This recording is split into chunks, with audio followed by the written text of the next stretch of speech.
Hello and welcome to First and Last Podcast. I'm Michelle. And I'm Sitara, your host for an exciting journey into the world of real estate rentals. Each episode, we dive into everything you need to know about renting, offering top tips for both renters and landlords. We also have amazing conversations with special guests from all aspects of the rental world, keeping you informed and entertained. So join us for a practical and engaging journey into residential leasing. Gain valuable insights, expert advice, lots of laughs as we share our experiences and funny stories.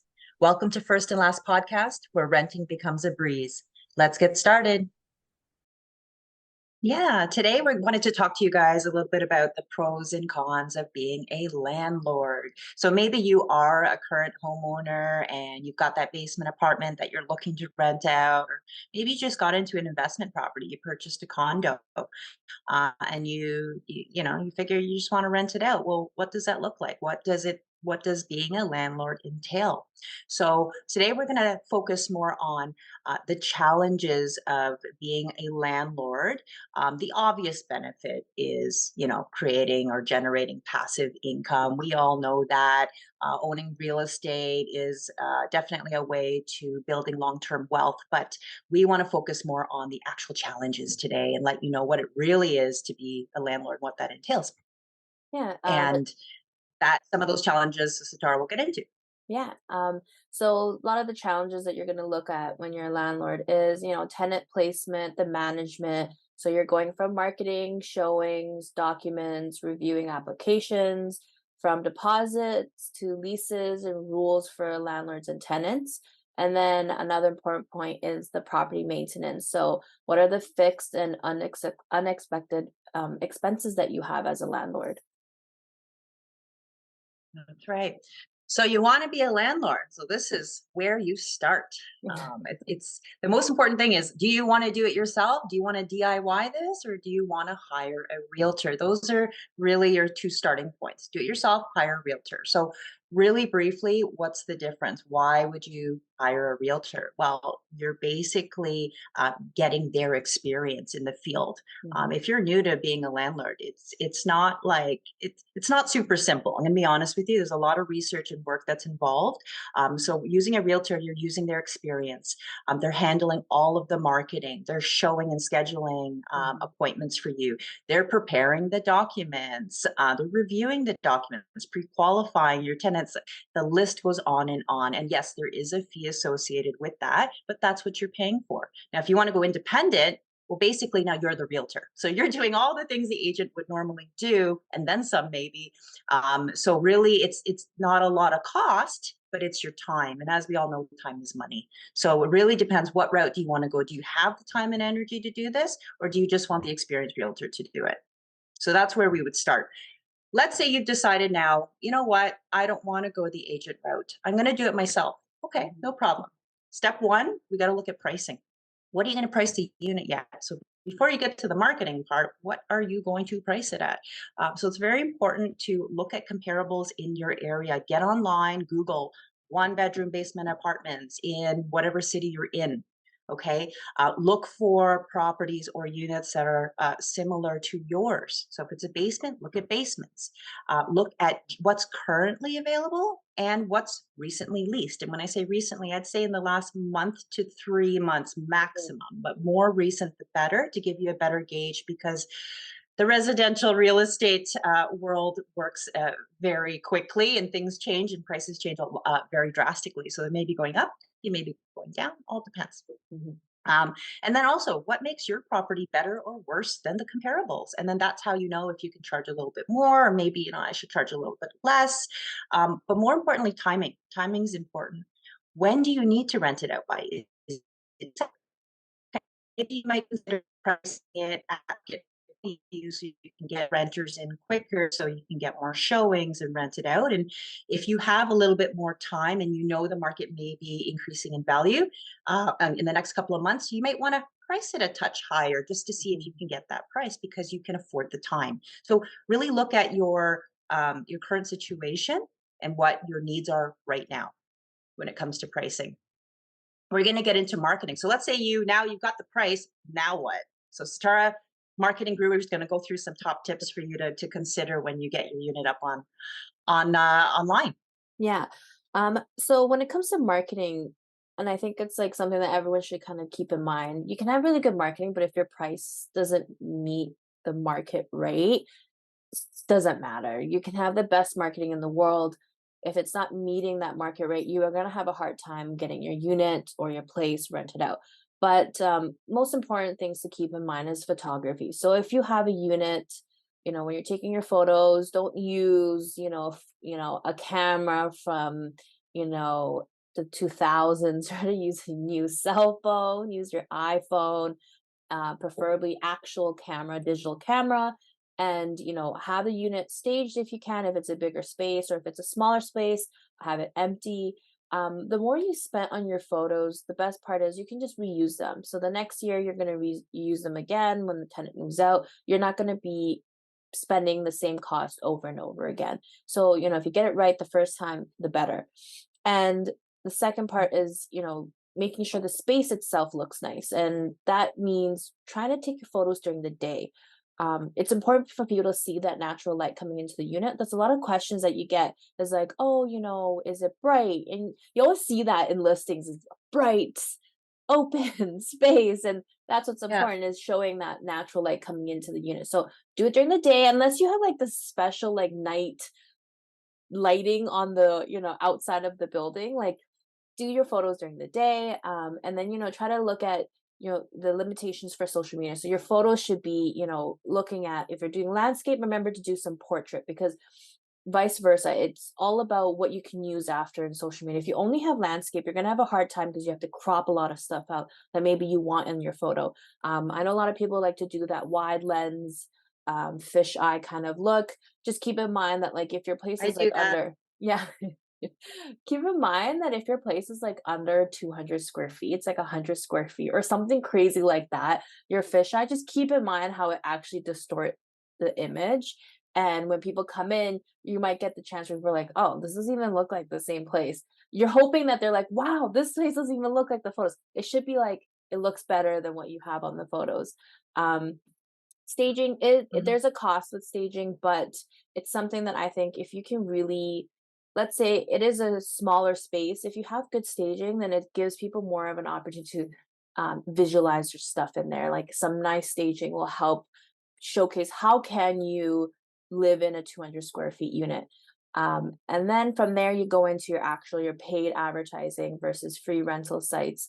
So paid advertising works really well, in my opinion and experience, for units that have a higher price tag. If you're having a home that's about, with 4 bedrooms, it's like 2,000 square feet, you're not going to list it on Facebook Marketplace or Kijiji or Craigslist. That's not where your demographic is. So that those type of places, it's better to go with a realtor.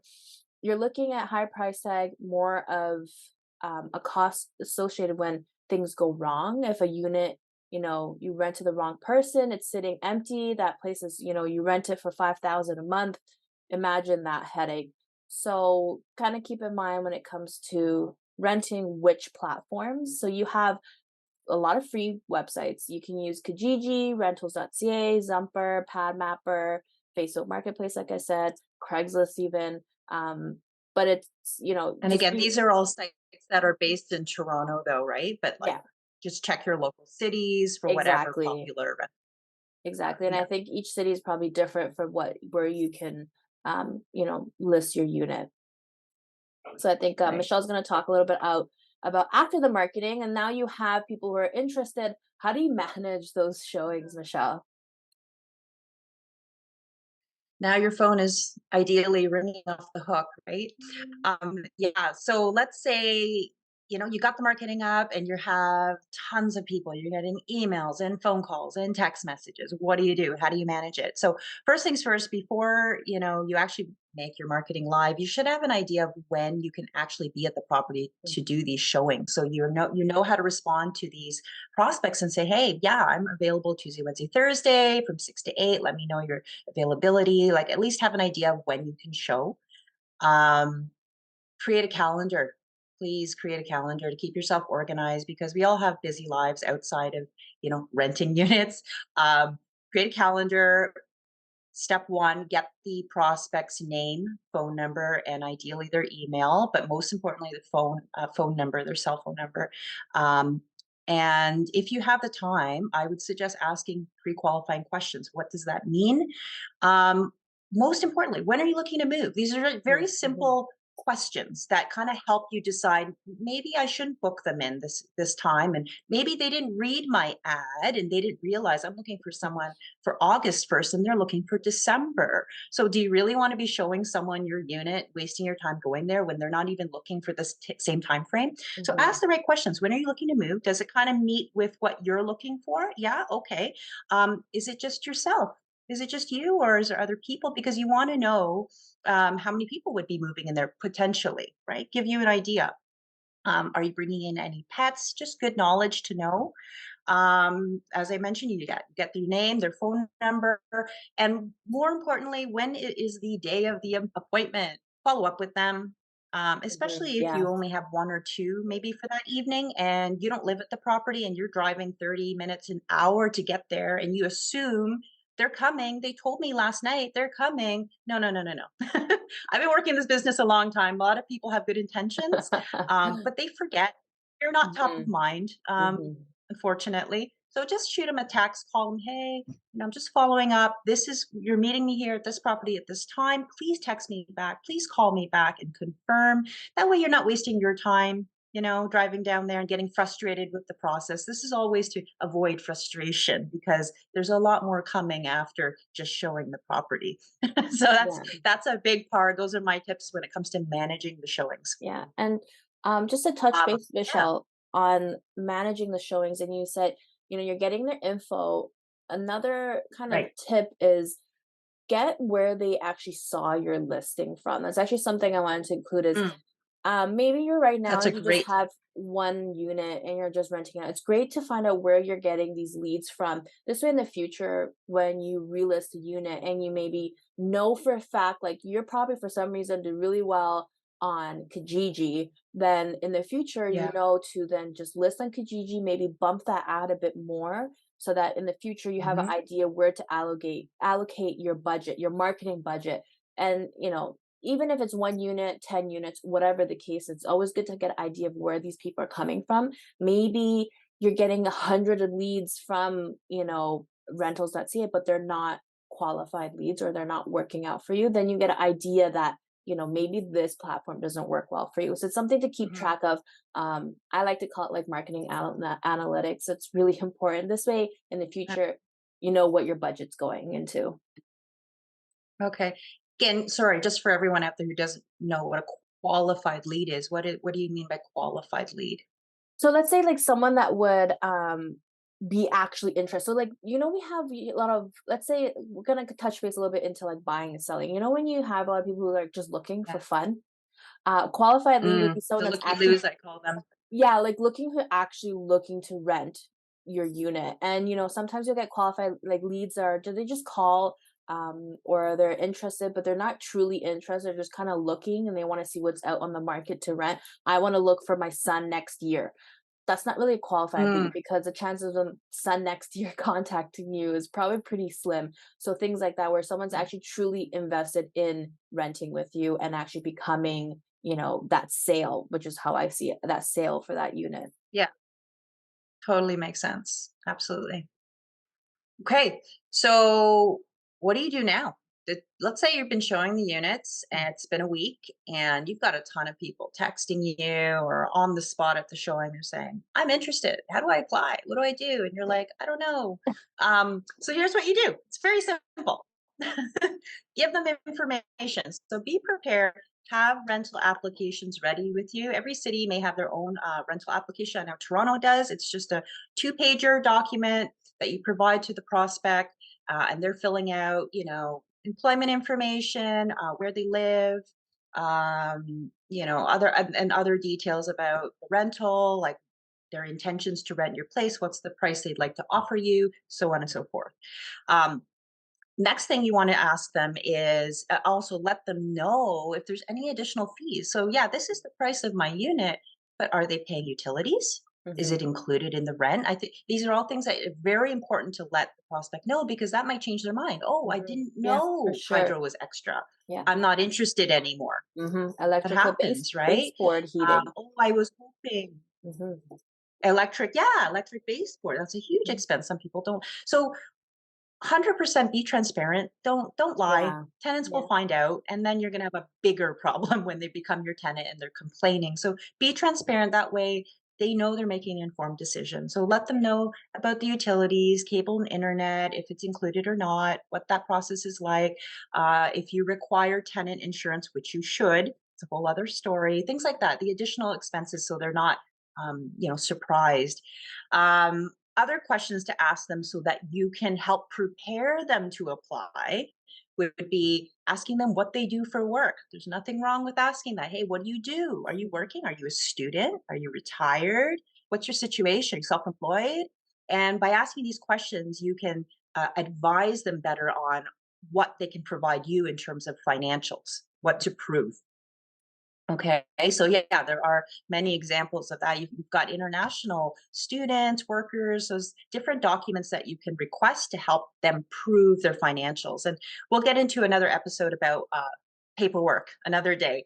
But some of the standard documents to request, you may want to ask for their letter of employment, pay stubs, full credit report, definitely a photo ID to make sure you are speaking to the right person. They're not falsifying anything.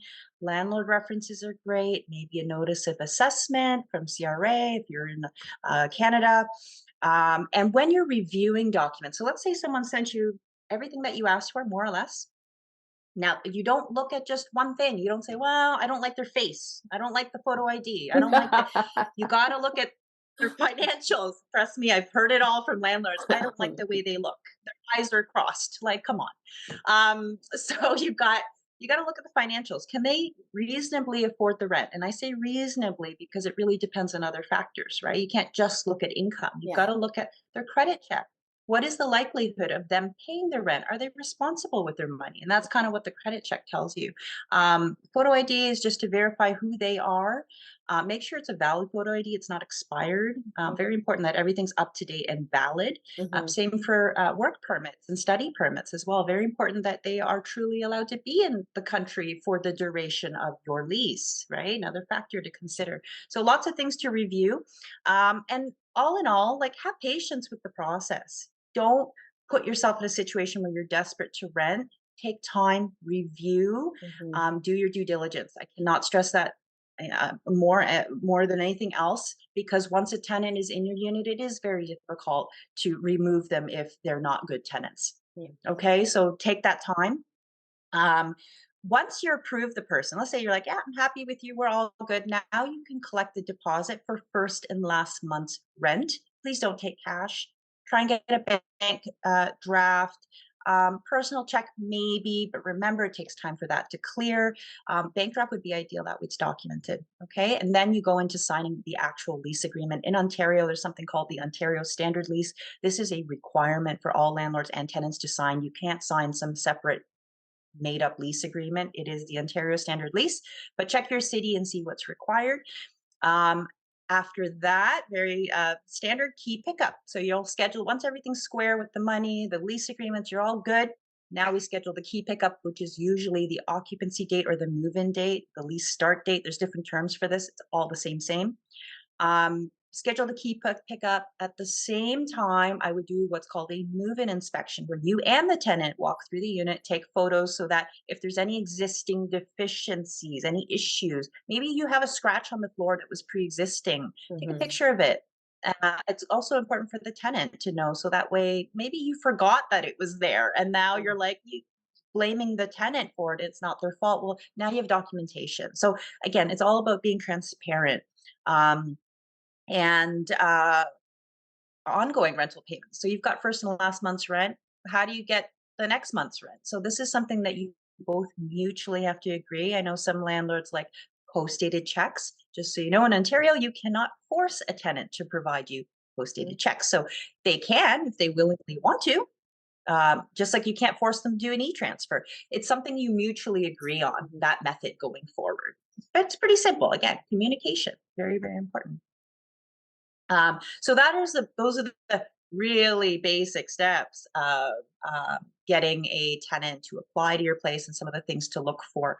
Um, Once you have the tenant and they've moved in, now we move into tenant management. So there's quite a few things to know, but really basic. Know your notices. Again, in Ontario, there's tons of different legal forms that both Mhm. tenants and landlords can file with the landlord tenant board or directly with each other regarding a multitude of things. So every year you can provide a rent increase to your tenant. Well, what does that mean? Yeah. When do I send that notice? What does that notice look like? So be familiar with your notices. Same for if a tenant wants to move out, they have to give you proper written notice, and there's a form for that called the N9.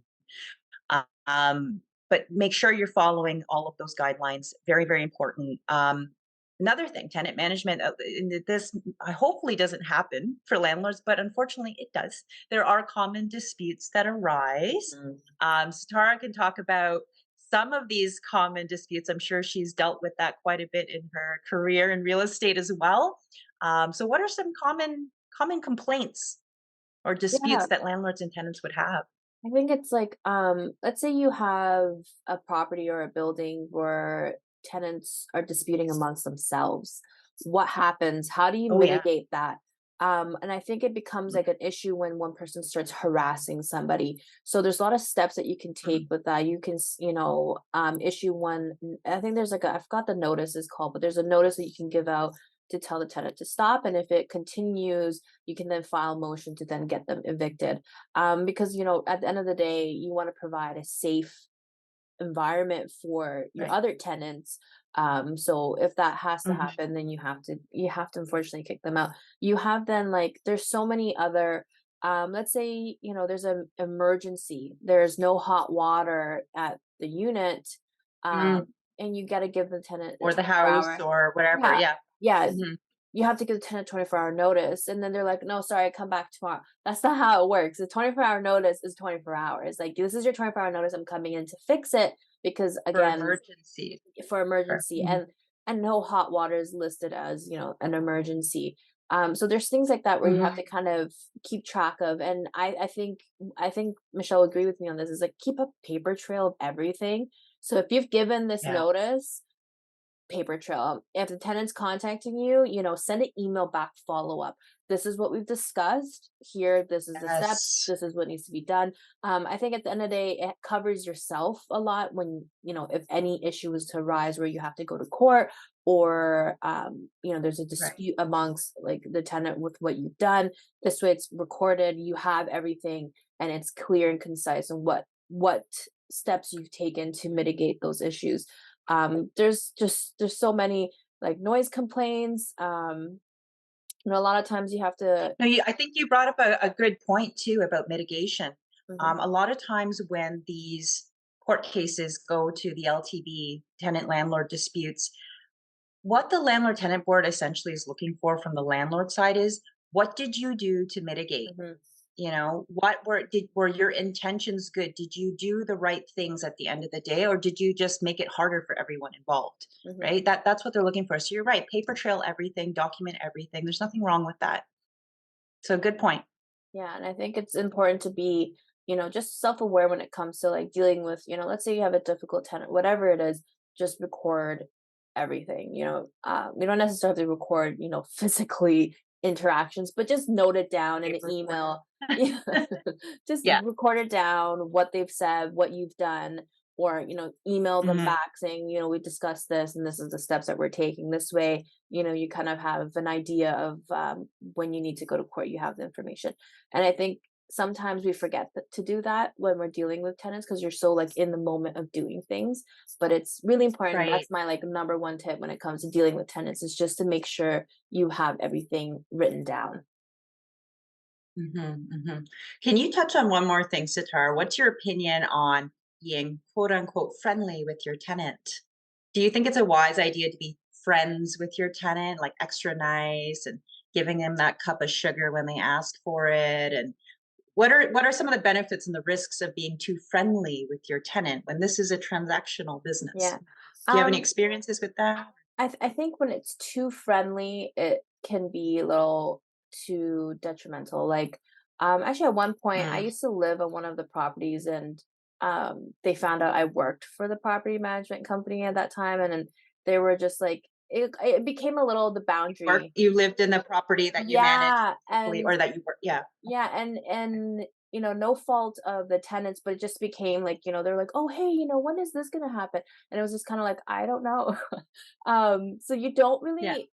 I think it's like there needs to be a set boundary, because you just then too it becomes like a difficult conversation if you ever have anything to arise and you need to talk to the tenant, or if there's a complaint Mm. against them, they're like, "Oh, but we're friends." But it's like, but we're not. Like, this is a strict, like, Yeah. professional, and I say like that, keep it professional. You can be friendly in a sense, like, "Hey, Yes. happy birthday," whatever, happy holidays or happy New Year, but Mhm. be professional at the end of the day, because, like, they're renting from you, and you wanna make sure that they understand that there's certain set rules that they need to follow, and, you have things that you need to follow, but sometimes we can be a little bit more, what is the word? Let's say, like, lenient. Like, I know sometimes people go through rent payment issues, and you can give them a payment plan.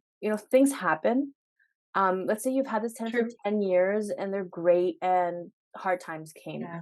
COVID, they got laid off and they're looking for a payment plan. Like, I think in that time, like, some leniency, some understanding would go a long way. And, they're great tenants, versus like being rushed to like go submit a form into landlord tenant board to get them evicted.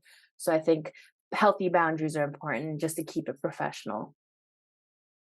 Absolutely. No, that's all good points, and I agree 100%. Moving on to the last point we have here about tenant management, especially when you own a condo, it's really important that if you own a condo, most condos, if not all, I know in Ontario, have their own bylaws and rules Mhm. and regulations that not just you as a landlord, but the tenant has to abide by and actually sign off on. So definitely provide get those from your property management company for the condo. Provide it to your tenant in advance and let them read it, because they need to understand those rules. Because if they don't, that could affect you as an owner, Mhm. right? Or you going through an eviction process with them. Like the condo boards, they don't mess around. So they got it. You got to follow the rules. And even if you're not renting in a condo, it's still important that your tenants understand the city bylaws Mhm. of, let's say they are, for example, responsible for snow removal. Well, Mhm. snow removal has to be done by a certain time in certain Mhm. cities, right? So make sure they're abiding by that, because you could get essentially fined for not having the snow removed on property. Okay, so all good things to understand when you become a landlord and you're managing these tenants and properties. So speaking of managing the property, Sitar is going to talk a little bit about maintenance now. So just because you own the house doesn't mean it's never going to blow down. Things are going to happen. Things are going to Mhm. come up. So she's going to talk about some of those things, and it's really important to know that. Yeah, I think there's a huge, um sometimes we're like, "Oh, yeah, we rented out this place, great, that's it. Tenants in there, nothing else to worry about." But you have to realize there's Collect the fixed. money. Yeah, go to the bank, Yeah. money. But there's fixed Ooh, I'm and rich. unexpected expenses. So you have your fixed, which is like property tax, your insurance, your maintenance fees or utilities when it comes to condos. But you have your unexpected costs, where like the stove breaks down. So your tenant can't go on without a stove. You're not providing what you've listed in your lease. You're going to imply the appliances. So, it might be a little bit different. Let's say like if you have washing machine, and I kind of touchy such like subject, washing machine. So it's like washing machine. I don't see it as an emergency per se, because on the weekend, if the washing machine breaks down, what you can do, great way, is to contact your tenant. It's actually under warranty, but what I can do is give you, let's say like $10 for you to go to the laundromat. There's a laundromat. These are the laundromat and the locations, or maybe you like just pick one and already get a prepaid card from that company. This way you're kind of, you can just direct your tenants there. So that's what I see as like non-emergency. But like things like a fridge, things like a stove, your HVAC Mhm. system repairs, the plumbing, if if the tenant has one Yeah. bathroom and, the toilet doesn't work, those are emergency repairs, and that's something that you're expected to fix. You can't just say, "Well, I'll get back to you, in 3 days because my preferred plumber, John, my friend buddy John will come." No, it needs to be done immediate because it's expected. That is Mm, that is part of your duty as a landlord.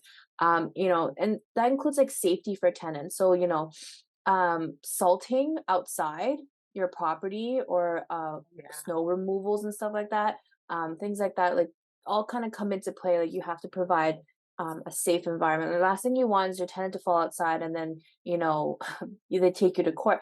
Funny enough, a great story was, had a tenant fall outside a property, and we had a Oh god. recording, and it was snowing and there was This is ice. like an apartment building or a Yeah, apartment house? building, and she was in Apartment building. flip-flops. Oh gosh. So, I think, like, This is that what happened. this is, like, instance of, like, we did our due diligence. It was snow plowed. We knew what time. So, a lot of the times when you sign your contracts for, like, snow plow and snow, you should have them say, like, "This is the time." Have them confirm that they've done it that day. This way, they've done the service, and, you have a record of it. So if Sally fell at, 8 o'clock, you see, oh, 7:15, they went out and snow plowed already. So you've done your due diligence, and hopefully you have cameras or whatever the case is. But yeah, that tenant fell, and it was because of flip-flops. So things like that you want to be able to like keep aware of, like, safety around the property. Let's say there's, tree falling outside. How do you, like, those are all part of it. Like that is an unexpected expense. Like you need to get a certified arborist. You can't just have grandpa go out with the chainsaw and cut the tree down. You needs to be certified arborist because you don't want to get in trouble, right? Then you have like there's so many things that you kind of have to Right. be aware of. Some things that you can fix yourself, and some things truly, you need to be a little bit more mindful that you need licenses and, certifications like electrical work. Permits even maybe. Exactly, Mhm. permits. A fuse blew and you just have to change something, cool. But, rewiring stuff, be careful. You need to be really mindful of those costs that come with it. We want to save the money when it comes to maintenance, but do it the first Yeah. time, saves you a lot of money at the end. Mhm. Um, Absolutely. And I think touching on that snow removal, Michelle, I think you had a really great point that you told me about Yeah. earlier. That's right, lawn care and snow removal. So, a lot of times when it comes to renting a house, I know in Ontario, anyways, we get snow here in Toronto, um, and a lot of times landlords and tenants assume that if they live in a house, that it is the tenant's responsibility per se Yeah. to shovel the snow and cut the lawn. Yes. As it turns out, it's actually not. It's the landlord's responsibility, Never knew that. unless it's written in. Unless it's written in a separate contract outside of the lease. It's almost like you have a separate agreement with your tenant saying, you agree, Joe Smith, you do agree to cut the lawn and do it in this reasonable time, and you agree to shovel the snow. Then you can hold them accountable for it, and maybe it's some agreement that you have, right? Maybe you gave them a rent concession because they are doing this job. So it really depends how you outline it. The important thing to know here is um, document it in a separate contract if you Mm, need them to do something outside of what your responsibilities are as a landlord. Okay, but look into it. Every city is a little bit different. I know here in Toronto, that's something that landlords should be doing. mhm, Not all of them are. But these are, yeah, just to recap, great tips on some of the challenges and the things that you need to be aware of when becoming a landlord. Um, so we just want to thank you for tuning into our podcast. These are all good things, like I said, to consider when it mhm, comes to being a landlord. And while it does offer passive income and wealth building opportunities, keep in mind, again, there are challenges like mhm. maintenance and tenant placement and tenant management that you should be aware of. So if you are looking for help with renting your property, feel free to reach out to me. I can help you out or at least refer you to a local leasing specialist in your area if you need help with that at all or any advice. And of course, you can reach out to Sitara for any advice on marketing, social media tips and tricks, staging. Reach out to her on her social media as well. And join us on our next podcast, where we'll be sharing some valuable tips to help improve your experience of being a landlord and or a tenant and a property manager. We're going to get into some of that too. What's it like being a property manager? Yeah. Satara can talk about some of the important resources that we'll have linked up below in our Yeah. show notes. Yeah, so we're gonna have some links down there. We're gonna reference specifically. This is more so for Ontario. Some of the notices that we have, the RTA, the rental application. We'll just put it all up below, down link, so that you guys can find it easily. And again, this is more so targeted for Ontario. So if you have, let's say from a different city or different province, search up what you would do in your province or city. Absolutely. And Sitara will link up also some marketing tips too. Whether it's staging, photography, we'll have some links in there to help you out with your marketing skills. Yeah, So stay tuned. right. Thanks, guys. Thank you. Till next time. Bye.